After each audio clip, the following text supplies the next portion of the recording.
Hello guys, চলে আসলাম আপনাদের জন্য কোতানি ছুট্টা যায় এমন ভিডিও লইয়া। এই পাহাড়ে উঠতে গেলে কোতানি ছুট্টা যায়। এটা হচ্ছে সাজেক কংলাক পাহাড় উঠার ভিডিও। এই ভিডিওটা পুরোটা দেখবেন, কি পরিমাণে কষ্ট হয় পাহাড়ে উঠতে। সম্পূর্ণ ভিডিওটা এখানেই পাবেন, দেখতে থাকেন। ভিডিও করিস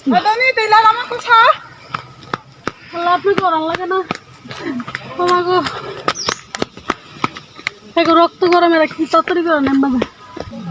কিছু টাইমের জন্য আপু আমরা ঘুরা হয়ে গেছি না লাঠি দিয়ে এটা মনে হচ্ছে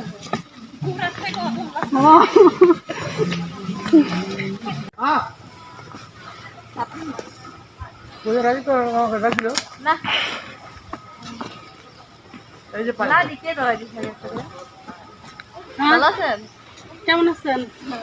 কিছু টাইমের জন্য বুড়া হয়ে গেলাম। 100 বছর ওইখান থেকে দিতে 10 টাকা লাগছে। 10 টাকা লাড়িও 10 টাকা। মনে করছি লাঠি নিয়ে সেটা চিকন না, বহুত দূর অন্তরে বহুত দূর।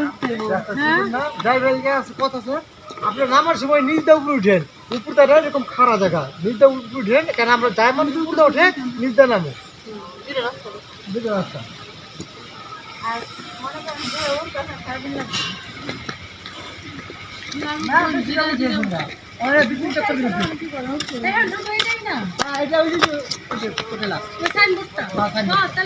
তারপর আর আছে, তারপরে এই যে পাহাড় চূড়া ধরে আর উপরে উঠতে পারবেন, অনেক দূর উঠছেন।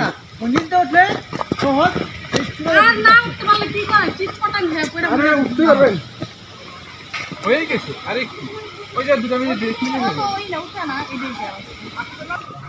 কি মনে করতেছেন আমি মোটি এক জায়গাতে আটকে আছি? নো নো, আমি এক জায়গাতে আটকাই নাই। সাজেক পাহাড়টাই কিন্তু আপনার 200 তলা একটা বিল্ডিংয়ের সমান। সেই জায়গাতে সাজেক পাহাড় পার হইয়া আরও উপরে কংলাক পাহাড়, বুঝছেন? মানে কি বলবো, এটা যে কক্সবাজারের হিমছড়ি আছে না, হিমছড়ি পাহাড়ের থেকে বেশি পরিমাণের উঁচা। মানে কোতানি ছুটটা যায়, নামতে না বেশি কষ্ট হয়। নামতে সময় মনে হয় যে হচ্ছে পাগুলো আছে পায়ের মধ্যে থাকে না। তো নামার ভিডিওটা আমি দেই নেই, শুধু হচ্ছে উঠার ভিডিওটা দিছি। মানে এত পরিমাণের কষ্ট, মাই গড। মানে মানে পাহাড়ে উঠার সময় হচ্ছে আপনার লাঠি বিক্রি করে পাহাড়িরা 10 টাকা করে। এই লাঠি নিয়ে আপনারা উঠবেন ভর দিয়ে, কিন্তু নামার সময় আবার ওই লাঠি ওরা মানে রেখে দিবে, ওইটা ভাড়া দেওয়া হয় আর কি লাঠি। তো যতগুলো মানুষই ম্যাক্সিমাম মানুষই হচ্ছে আপনার মনে করেন এমন লাঠি নিয়ে উঠে মনে হয় যে বুড়া হয়ে গেছে। দেখেন না আমি বুড়া হয়ে গেছি, আমি তো এমনিতে মোটি তো আমি পুরো বুড়া হয়ে গেছি। আমার হাঁপাইতে আমার জানটা পুরো শেষ। আর নামতে সময় আমার প্রচুর পরিমাণে কষ্ট হয়েছে জানেন। কয় শখের তোলা 80 টাকা, শখ তো পুরো করাই লাগবে না। তো দেখেন এই যে এটা